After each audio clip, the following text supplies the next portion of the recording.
Houston is coming up on a month of its recovery from heavy rains, devastating rains from Hurricane Harvey. I'm joined by Stephen Costello, the Chief Resilience Officer, kind of the flood czar for the area. What they call me? Yes.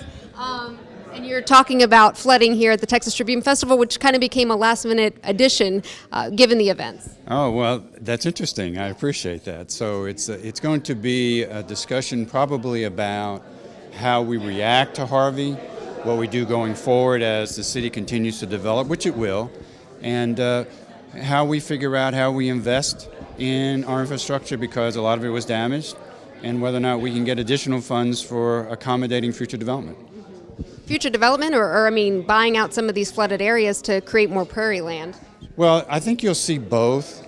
We'll have areas that will still be subject to the threat of flooding that both Harris County and the City of Houston will work together to buy out to create green space.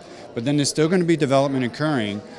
We have problems interior to the city for redevelopment, so we still have other challenges that are not really associated with regional flooding, but we have localized drainage problems that we'll be dealing with. Tens of billions of dollars are expected to come into your coffers, if you will.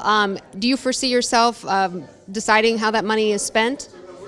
So we will be working with what we call the recovery officer that the mayor rolled out and announced last Thursday. We're not quite sure how much money is going to come to the region, so what we've been doing right now is reaching out to the agencies where we know funds will be coming from, which would be HUD and FEMA right now, and just advocating for as much resources as possible. We still have probably about 90 days to develop our long-range impact and long-range recovery, and those are the future dollars that we hope to get from FEMA.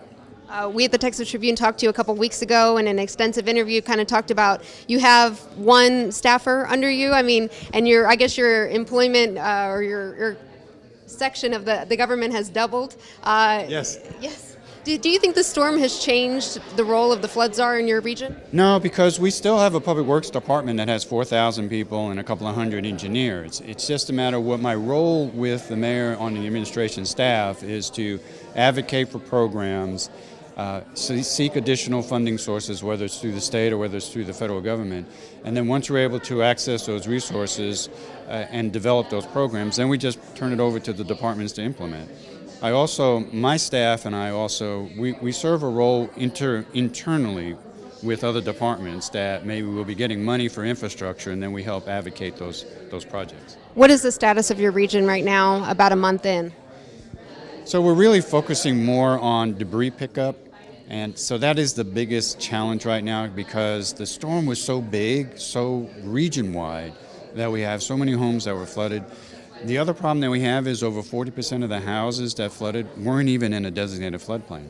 And so the message is, well, why don't you have flood insurance? Because even though you might not be subject to riverine flooding, you could be subject to localized flooding. And so we encourage everybody to get flood insurance. So there's going to be a public education process along the way at the same time, but debris pickup is our biggest challenge right now.